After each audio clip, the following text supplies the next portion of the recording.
Psychology के major जो है वो major goals of psychology. Clear?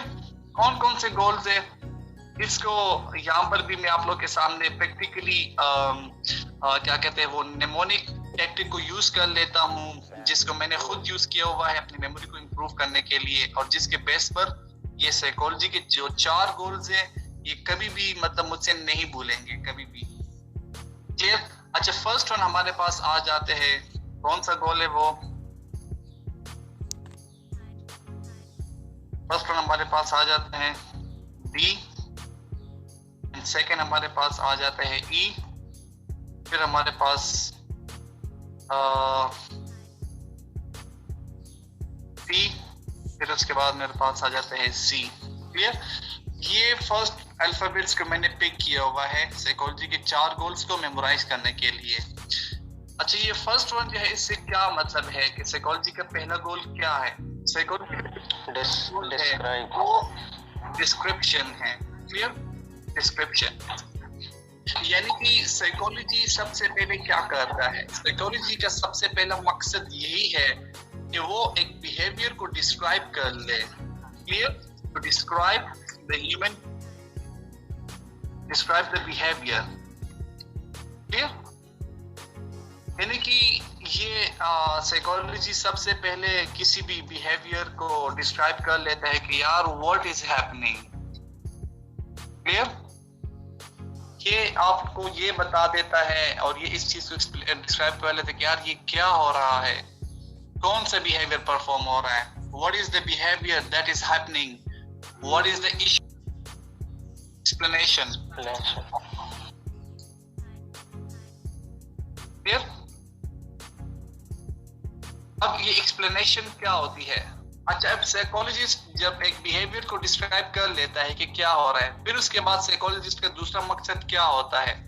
दूसरा मकसद, दूसरा टारगेट जो होता है वो साइकोलॉजिस्ट का एक्सप्लेन करना होता है, एक्सप्लेनिंग द बिहेवियर। यानी कि एक बिहेवियर है उसके लिए एक्सप्लेनेशन देना, व्हाई, वेयर एंड हाउ। इसका आंसर वो कर रहा होता है। यानी कि एक बिहेवियर है वो किधर हो रहा है, वो क्यों हो रहा है और वो कैसे हो रहा है। साइकोलॉजिस्ट बिहेवियर के इन एस्पेक्ट्स को एक्सप्लेन करने की और राइट करने की कोशिश कर रहा होता है। क्लियर? इसकी मैं फिर आखिर में आप लोगों को एग्जांपल भी दूंगा। डिस्क्रिप्शन, हम कैसे बिहेवियर को डिस्क्राइब करते हैं, कैसे उसको एक्सप्लेन करते हैं। नेक्स्ट जो गोल है साइकोलॉजिस्ट का वो क्या होता है? तो हम कह सकते हैं प्रेडिक्शन। प्रेडिक्शन से क्या मतलब है? प्रेडिक्शन से मतलब ये है कि एक साइकोलॉजिस्ट बिहेवियर के फ्यूचर में होने के बारे में बताने की कोशिश कर रहा होता है कि यार फ्यूचर में वो बिहेवियर कैसे होगा। फिर यानी कि हम कह सकते हैं कि what will happen in future.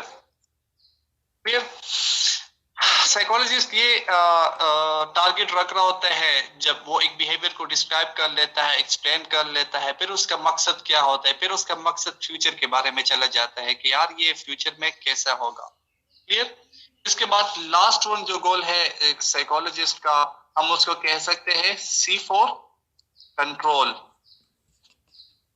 Clear? यानी कि एक साइकोलॉजिस्ट जो होता है वो फिर बिहेवियर को कंट्रोल करने के बारे में सोच रहा होता है। यानी कि मैंने जैसे कि शुरू में आप लोग को क्लास में कि कुछ नॉर्मल बिहेवियर होते हैं, कुछ इबनॉर्मल बिहेवियर होते हैं, राइट? आप लोग को याद है? तो उसमें वो जो इबनॉर्मल बिहेवियर होते हैं साइकोलॉजिस्ट उसको कंट्रोल करने की कोशिश करता है कि यार उस बिहेवियर को मैं कैसे कंट्रोल करता हूँ। हम साइकोलॉजिस्ट के बाद जब भी क्लाइंट आते हैं तो उसमें यही होता है कि हम पहले उनके प्रॉब्लम को, उनके इबनॉर्मल बिहेवियर को डिस्क्राइब कर लेते हैं, उसको फिर एक्सप्लेन कर लेते हैं, उसको फिर प्रेडिक्ट कर लेते हैं। जब प्रेडिक्शन में हमें ये पता लग जाता है कि यार ये बिहेवियर इबनॉर्मल है, फ्यूचर में भी ये ऐसे हो सकता है। मिसाल के तौर पर कि यार एक बंदा है वो अल्कोहलिक है, यार उसका बहुत ज्यादा एडिक्टेड है अल्कोहल को, करंटली तो प्रेजेंट में वो इस तरह बिहेवियर परफॉर्म कर रहे, ड्रिंक्स बहुत ज्यादा लेता है। तो फ्यूचर में भी यार वो इस तरह ड्रिंक्स ज्यादा लेगा। और अच्छा, अगर वो प्रेडिक्शन में हम ये कह देते कि यार ये फ्यूचर में अगर ज्यादा अल्कोहल लेगा तो इससे ये मसले हो सकते हैं, तो उसके बाद इसी वजह से साइकोलॉजिस्ट का आखिरी जो मकसद होता है वो उस बिहेवियर को कंट्रोल करना होता है। उस कंट्रोल में ये आ जाता है कि इंटरवेंशन आ जाती है, हम उसमें इंटरवीन कर लेते हैं टू मॉडिफाई द बिहेवियर, ताकि उसके ड्रिंकिंग बिहेवियर को हम मॉडिफाई कर सके और फ्यूचर में कोई प्रॉब्लम उनके लाइफ में और उनके फैमिली के लाइफ में ना हो। क्लियर? तो ये साइकोलॉजी के मेजर 4 गोल्स होते हैं। आप लोग सो तो नहीं रहे? No sir. क्या मैं आप लोग को बता रहा था साइकोलॉजी के क्या गोल होते हैं और कैसे हम उसको अंडरस्टैंड कर लेते हैं। चलिए जाते हैं। यहाँ पर हम एग्जांपल ले लेते हैं। आप लोग के क्लास में सपोज कर ले कोई एक ऐसा स्टूडेंट है। अच्छा, आप लोग इसको प्लीज क्या कहते हैं नेगेटिव और मिसपर्सीव मत कर लेना। मैं जस्ट एक एग्जांपल के तौर पर आप लोग को कंसेप्ट क्लियर करने के लिए बता रहा हूँ। सपोज कर ले आप लोग की क्लास में कोई एक ऐसा स्टूडेंट है जिसका बिहेवियर क्लास में ठीक नहीं है। क्लियर? ठीक नहीं है, हम उस पे से एक ऐसे बिहेवियर को एग्जांपल के तौर पर ले लेते हैं जो कि आप लोग को शायद किसी में हो भी, तो उसको फिर हेल्प भी मिल सके। हम एग्जांपल ले लेते हैं कि यार आप लोग की क्लास में कोई एक ऐसा स्टूडेंट है जो कि स्टडी नहीं करता या नहीं करती। फिर ये स्टडी नहीं करने के लिए आ जाते हैं यार वो एक साइकोलॉजिस्ट के पास। वो कहते हैं कि यार मेरी बच्ची है या मेरा बच्चा है, वो क्लास में सही से स्टडी नहीं कर रहा और उसकी एकेडमिक परफॉर्मेंस बहुत पुअर है और हम इस मसले से बहुत तंग है कि हमारा बच्चा जो है ना सही तरीके से नहीं पढ़ रहा, इसका फ्यूचर भी मतलब ब्राइट नहीं होगा। तो इस मसले को हम हल करना चाहते हैं। जब वो साइकोलॉजिस्ट के सामने रख देता है कि यार ये इशू है। इशू क्या है? इशू ये है कि मैंने आप लोग को क्या बताया कि वो स्टडी नहीं कर रहा, पुअर एकेडमिक परफॉर्मेंस। अब इस बिहेवियर को एक साइकोलॉजिस्ट कैसे एक्सप्लेन करेगा, इसको कैसे डील करेगा? सबसे पहले साइकोलॉजिस्ट क्या करेगा, उस बिहेवियर को डिस्क्राइब करने की कोशिश करेगा कि बिहेवियर क्या है। डिस्क्राइब तो कर लिया है सिंपली, पुअर एकेडमिक परफॉर्मेंस, वो सिंपल डिस्क्रिप्शन है। ये poor academic performance is a description of the behaviour, what is happening. Clear? अब नेक्स्ट जो टारगेट होगा वो साइकोलॉजिस्ट का क्या होगा? क्लियर? नेक्स्ट जो टारगेट होगा वो एक्सप्लेनेशन उसके लिए जब रखेगा, ये वाला गोल जो होगा वो यही होगा कि यार वो पूरे एकेडमिक परफॉर्मेंस उसकी क्यों है, why, where, why and how या व्हाई को हम एक ही समझ सकते हैं। क्लियर? उसके एकेडमिक परफॉर्मेंस किधर पुअर है और क्यों। वेयर का तो सिंपली हम कह सकते हैं यार क्लास में पुअर है उसकी। क्लियर? इज इट ओके ना कि क्लास में उसकी परफॉर्मेंस पुअर है। कह सकते हैं कि घर के सेटिंग में भी उसकी एकेडमिक परफॉर्मेंस ठीक नहीं है। अब यहाँ पर वाई की तरफ जब आते हैं, साइकोलॉजिस्ट वाई की तरफ चला जाते हैं कि यार ये क्यों इस तरह बिहेवियर हो रहा है, उसकी एकेडमिक परफॉर्मेंस क्यों पुअर है। वो फिर रीजंस की तरफ चला जाते हैं। रीजंस में सामने क्या क्या आ जाती है? रीजंस में हम कह सकते हैं कि यार टीचर जो है ना इनइफेक्टिव है, टीचर सही तरीके से नहीं पढ़ा रहे। क्लियर? इसके अलावा ये रीजन भी हो सकता है कि वो लड़का जो है ना खुद स्टडी नहीं कर रहा, not doing study. Clear? Study जब नहीं कर रहा उसके बयान उसमें लैक ऑफ इंटरेस्ट भी हम कह सकते हैं, उसका उस फील्ड में दिलचस्पी नहीं है, उस सब्जेक्ट में जिसमें उन्होंने एडमिशन लिया हुआ है। इसके अलावा क्या कहते हैं, क्लास में क्लास के एनवायरनमेंट भी बुरा हो सकता है। Class environment isn't well organized या disruptive हम कह सकते हैं। इस तरह मुख्तलिफ वजूहात हो सकती हैं उस पूर परफॉर्मेंस के बिहाइंड।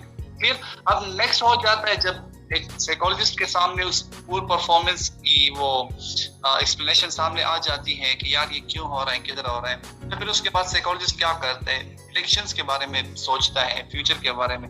यार चलो ठीक है यार, ये बिहेवियर है, इसके बाद ये रीजन है, अगर यही रीजंस बरकरार रहे तो फ्यूचर में भी पॉसिबल है कि यार वो नेक्स्ट सेमेस्टर में भी पूरा परफॉर्म करेगा, नेक्स्ट में भी इसी तरह उनकी बिहेवियर उनका परफॉर्मेंस पूरा रहेगा।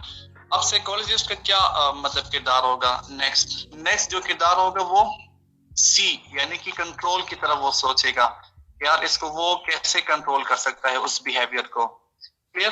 कंट्रोल कैसे करेगा? अब उसके लिए साइकोलॉजिस्ट क्या करेगा, उसके लिए इंटरवेंशंस डेवलप करेगा। कैसे क्या इंटरवेंशन डेवलप करेगा? अगर उसके बिहेवियर में यही सामने आ रहा है कि उसकी टीचर जो है ना वो इनइफेक्टिव है, सही तरीके से उन्हें नहीं पढ़ा रहा, तो अब यहाँ पर क्या होगा, साइकोलॉजिस्ट जो है ना वो टीचर्स को भी कॉल करेगा कि यार आपका टीचिंग अप्रोच क्या है, और स्टूडेंट से ये क्वेश्चन करेगा कि यार आपकी परफॉर्मेंस जो बुरी है क्या टीचर की इनइफेक्टिवनेस की वजह से है। तो वो बता दे कि यस सर, कि मेरे क्लास का जो लेक्चर है वो सही तरीके से नहीं डिलीवर हो रहा होता है, और टीचर सही कंटेंट हमें नहीं पढ़ा रहे होते हैं, बोरिंग लेक्चर है, इस तरह वगैरह वगैरह। तो फिर यहाँ पर टारगेट क्या होता है, फिर साइकोलॉजिस्ट जो है ना टारगेट वो यही है कि मतलब वो टीचर के साथ कम्युनिकेशन कर लेता है, पेरेंट्स के खुद कर लेता है, या फिर वहां पर कुछ और चीजें वो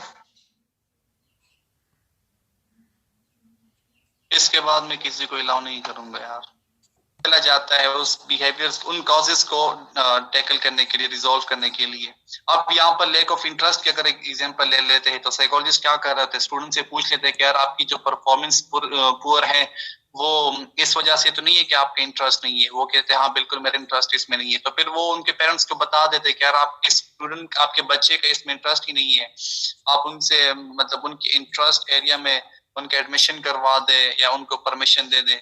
वो यार यहाँ पर उनका जो गोल था, इंटरेस्ट था, वो मेडिकल फील्ड में था, डॉक्टर बनना चाह रहा था, लेकिन उन्होंने यहाँ पर एडमिशन गलती से केमिस्ट्री में ले लिया है। क्लियर? तो फिर वो क्या कर रहा होता है कि या तो फिर केमिस्ट्री को छोड़कर वो एमबीबीएस की तरफ जा नहीं सकता, उसके लिए अपने बिहाइंड रीजन हो सकते हैं, हो सकते हैं उनको एडमिशन ना मिला हो मेरिट पर, हो सकता है उनके पास फाइनेंशियल सपोर्ट ना हो वगैरह वगैरह।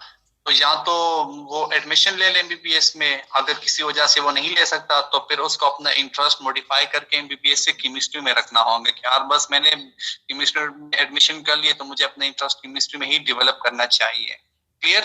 फिर उसके लिए अपने आगे फर्दर स्ट्रेटजीज होंगी कि आपने कैसे केमिस्ट्री में अपना इंटरेस्ट डेवलप करना है। So it is a sort of an example for understanding the major goals of psychology.